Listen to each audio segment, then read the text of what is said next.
Hello guys, good morning दोस्तों। बिहार में आज फिर एक नई बहाली की घोषणा की गई है और ये बहाली जो होगी वो ग्रामीण कार्य विभाग में होगी। लगभग 21,000 पदों पे बहाली आने वाली है, जिसमें कि विभिन्न पद शामिल है। तो किन किन पदों पे बहाली आएगी और ये बहाली कब तक आ जाएगी, इस बहाली में कौन कौन से पद शामिल है और किन पद के लिए कितनी रिक्तियाँ हैं, ये सभी कुछ जानेंगे इस वीडियो के माध्यम से। और साथ ही साथ आप सभी को बताएंगे कि इसके लिए एजुकेशन क्वालिफिकेशन क्या होनी चाहिए और इन सभी का सिलेक्शन प्रोसेस क्या हो रहेगा, यानी चयन प्रक्रिया भी बताएंगे। तो कंप्लीट जानकारी के लिए आप इस वीडियो में अंत तक बने रहिए।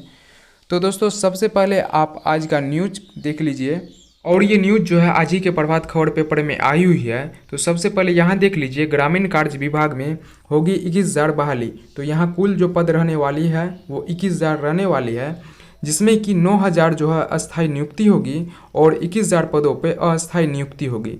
यानी यहाँ जो 20,000 पद पे बहाली होने वाली है, जिसमें कि 9,000 पद पे परमानेंट बहाली की जाएगी और 11,000 पदों पे अस्थायी नियुक्ति होगी। और यहाँ 600 पद खाली है जूनियर इंजीनियर के लिए। तो 600 पदों पे जूनियर इंजीनियर की नियुक्ति की जाएगी और 466 पद खाली है असिस्टेंट इंजीनियर के। तो 466 पद पे जो है असिस्टेंट इंजीनियर के लिए बहाली की जाएगी। और यहाँ देख लीजिए, ग्रामीण कार्य विभाग में 21,000 नियुक्ति करने की तैयारी है। विभाग को 2 महीने में करीब 1,000 इंजीनियर मिल जाएंगे। इसमें जूनियर और असिस्टेंट इंजीनियर शामिल है। साथ ही UDC, LDC, store keeper, lab technician और अन्य के लिए करीब 20,000 पद सृजन कर बहाली की जा रही है। इसके अंतर्गत करीब 9,000 अस्थायी और करीब 11,000 अस्थायी बहाली होगी। विभाग में चीफ इंजीनियर, सुपरिटेंडेंट इंजीनियर और एग्जीक्यूटिव इंजीनियर के लिए भी अतिरिक्त पदों का सृजन करने की तैयारी है। बहुत जल्द सरकार की मंजूरी के बाद बहाली प्रक्रिया शुरू होगी। सूत्रों के अनुसार ग्रामीण कार्य विभाग में लंबे समय से सेवानिवृत्त कर्मियों की जगह। और यहाँ जो बाकी पेज 13 पर दिया हुआ है, पेज नंबर 13 पर भी आप सभी को ले चलेंगे। उससे पहले यहाँ देख लीजिए, अंतिम चरण में है प्रक्रिया। ग्रामीण कार्य विभाग में इस समय जूनियर इंजीनियर के करीब 1070 पद है, जिसमें कि 600 पद खाली है। तो जूनियर इंजीनियर के लिए 600 पद पे बहाली आएगी। वहीं असिस्टेंट इंजीनियर के लिए करीब 775 पद है, इसमें से करीब 466 पद खाली है। तो 466 पद के लिए असिस्टेंट इंजीनियर की बहाली दी जाएगी। इन पदों पर नियुक्ति प्रक्रिया तकनीकी सेवा आयोग यानी बीटीएससी और बीपीएससी के माध्यम से पिछले साल से चल रही है। लगभग 2017 में ये वैकेंसी आई थी। अगले 2 महीने में विभाग को करीब 1,000 इंजीनियर मिलने की संभावना है, जिसका रिजल्ट जो है लगभग 2 महीने में जारी कर दिया जाएगा। तो इस तरह से विभाग को 2 महीने में 1,000 इंजीनियर मिलने की संभावना है। और यहाँ देख लीजिए, मंत्री जी का बयान देख लीजिए। मंत्री जी बोले, बहाली पर चल रहा है। ग्रामीण कार्य विभाग के मंत्री जयंत राज ने कहा कि पिछले सालों के मुकाबले ग्रामीण सड़कों की लंबाई बढ़ी है।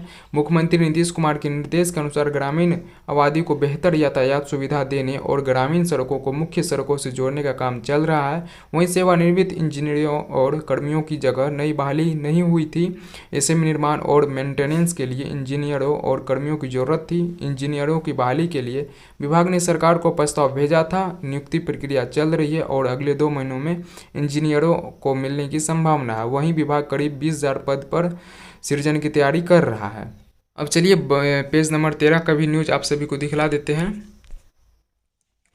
तो यहाँ देखिए, ग्रामीण कार्य विभाग नियमित बहाली नहीं हुई थी, इस कारण इंजीनियरों और कर्मियों की कमी थी। संविदा के माध्यम से कई जगह काम हो रहा है। वहीं राज्य में विभाग के माध्यम से करीब 1,16,000 किलोमीटर लंबाई में ग्रामीण सड़कें बन चुकी है। इन सड़कों के मेंटेनेंस के साथ ही ग्रामीण यातायात को बेहतर बनाने के लिए कई योजनाओं पर काम हो रहा है। ऐसी हालात में इंजीनियरों और कर्मियों को दूर करने के लिए बहाली की जरूरत थी और इस बहाली से यह होगा फायदा। राज्य में इंजीनियरों और कर्मियों की बहाली से विभाग के अंतर्गत तय समय में बेहतर सड़कों का निर्माण और पहले से बनी सड़कों का मेंटेनेंस कर दुरुस्त रखना है।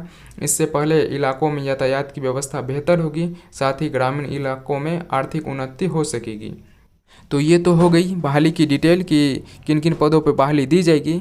अब आइए देखते हैं इन सभी बहाली के लिए आपका एजुकेशन क्वालिफिकेशन क्या होनी चाहिए और सिलेक्शन प्रोसेस क्या होगा। तो यहाँ हम सबसे पहले बात कर लेते हैं जूनियर इंजीनियर की। तो इसके लिए आपको डिप्लोमा होना चाहिए और असिस्टेंट इंजीनियर के लिए आपको बीटेक होना चाहिए। अब बात करते हैं ग्रुप डी की वैकेंसी की। तो ग्रुप डी के लिए आपको 10th पास होना चाहिए और इसके लिए मिनिमम एज 18 वर्ष होना चाहिए। और यहाँ जो बहाली आने वाली है, इसमें सबसे अधिक पोस्ट ग्रुप डी की होगी। लगभग 9000 पदों पे ग्रुप डी की वैकेंसी देखने को मिलेगी और इसकी बहाली बीएसएससी के माध्यम से ही दी जाएगी। और इसके लिए आपको एक एग्ज़ाम देना होगा, केवल एक ही एग्ज़ाम इसके लिए होता है, उसके बाद आपका सिलेक्शन होगा। यहाँ मैं बताना चाहूँगा बिहार कर्मचारी चयन आयोग यानी बीएसएससी के ओर से कुछ दिन में ग्रुप डी की वैकेंसी दी जाएगी। तो इसी के साथ यह भी बहाली आप सभी को देखने को मिलेगी। लगभग 30 से 40 हज़ार पदों पे बीएसएससी के माध्यम से बहाली दी जाएगी। तो इसी के साथ आपको इस 9000 पदों पे भी बहाली देखने को मिल जाएगी। अब यहाँ हम बात कर लेते हैं एलडीसी की। तो एलडीसी के लिए आपको 12th पास होना चाहिए और साथ में आपको टाइपिंग भी आना चाहिए। यानी एलडीसी लोअर डिवीज़न क्लर्क हुआ और एलडीसी की बहाली भी आपको बीएसएससी द्वारा दी जा सकती है और अनुमान है कि एलडीसी के लिए 1000 पदों पे बहाली आ सकती है। अब बात कर लेते हैं यूडीसी की यानी अपर डिवीज़न क्लर्क। तो इसके लिए आपको ग्रेजुएशन पास होना चाहिए। यहाँ आप किसी भी सब्जेक्ट में ग्रेजुएशन पास किए हुए हैं और आपको टाइपिंग आती है तो आप यूडीसी के लिए फॉर्म भर सकते हैं। इसकी भी बहाली आपको बीएसएससी के द्वारा दी जाएगी और इन सभी पदों पर बहाली जो है आपको जल्द देखने को मिलेगी।